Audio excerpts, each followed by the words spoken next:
Now, the first thing we must understand when studying the structure of an atom is that the atom is actually not the basic building block of all life.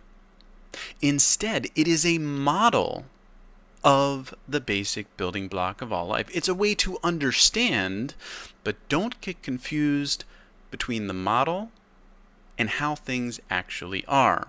So as a simple example, a cat exists in the real world. Now, as human beings, we can't create cats, but what we can create is a cat-like model, such as Garfield. Now, Garfield is a mischievous being who likes lasagna. Now, many cats are mischievous, and probably some like lasagna, but we shouldn't confuse Garfield with actual cats, because he's not actually a cat. He's just a model of a cat that we've created. So saying that, we can see that the atom is a model. It helps us understand the world, but don't confuse the model of the atom with the actual wondrous universe that we live in. Use it as a tool, but don't get hung up on the tool. Now, saying that as well, we can realize that then because the atom is simply a model, we can augment it, change it to suit our needs. Besides, it's just a tool. It's something we can use. So, if we consider the atom from the perspective of a creator, we can see that there are three components. First, the subduing electrons. Second, the ruling protons. And third, the filling neutrons. Let's begin with the subduing electrons. Now, the subduing electrons are these little yellow circles that orbit the nucleus. Now, these are warrior-like particles. Why? Because warriors like to occupy space. They want to fight for the space, to hold that space, and they'll even patrol in circles, as long as they're circling something that's purposeful.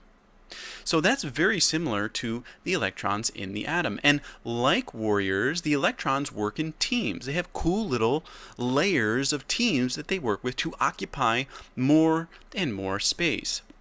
And the more electrons that are in an atom, the bigger that atom can be, the more space it can occupy. And that is very much like how warriors function.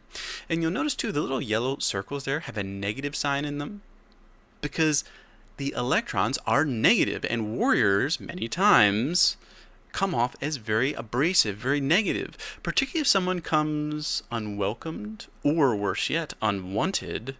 Warriors can be pretty harsh, pretty negative in their interactions with others. So that is the subduing electrons. They work in teams, they occupy space around the outside of the atom, and they're repulsive. They don't want anybody coming in unless they have clearance from a higher authority. So that then brings us to the ruling protons. Now, how do we know that the protons rule over the atom? The protons are those red circles in the nucleus of the atom.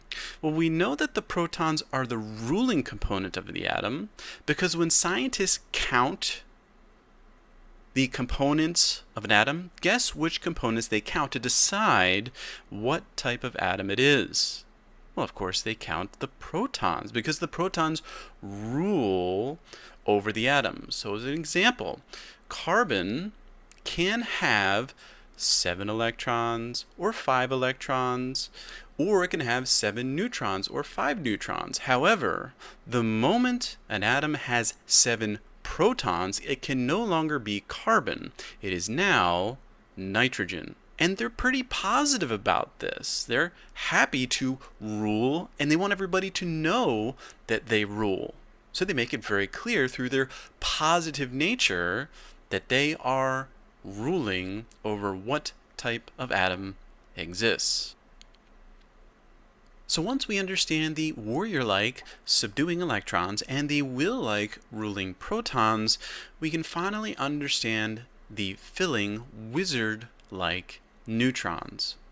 So the neutrons are the blue circles that are at the center of the nuclei, but they don't have a positive or negative charge because they just want to fill. And because they want to fill, they end up being the most massive of the 3 particles because they simply just want to fill space. That's what wizards want to do. They don't really want to get caught up with the warriors and their battles or the wills in their politics. They just want to fill, and they're very good at doing that. Now, the interesting thing is when we look at the atom and we understand these three components, the warriors with their occupation of space and their patrolling, and the rulers, these protons who kind of decide what kind of atom will be, and the neutrons that just want to fill space. When we see how this works, we start to understand how, as human creators, we can work together. And you'll notice when groups of people get together, they tend to get together in equal numbers, relatively speaking, of warriors, wizards, and wills, because, like the atom, that is the most suitable way to function. You want a relatively equal number of all three attributes, because that's how we and the atom work best. To achieve a goal, to accomplish something, you need warriors, wizards, and wills, subduers, fillers, and rulers, all working together. So, an atom's particles work together the way we work together.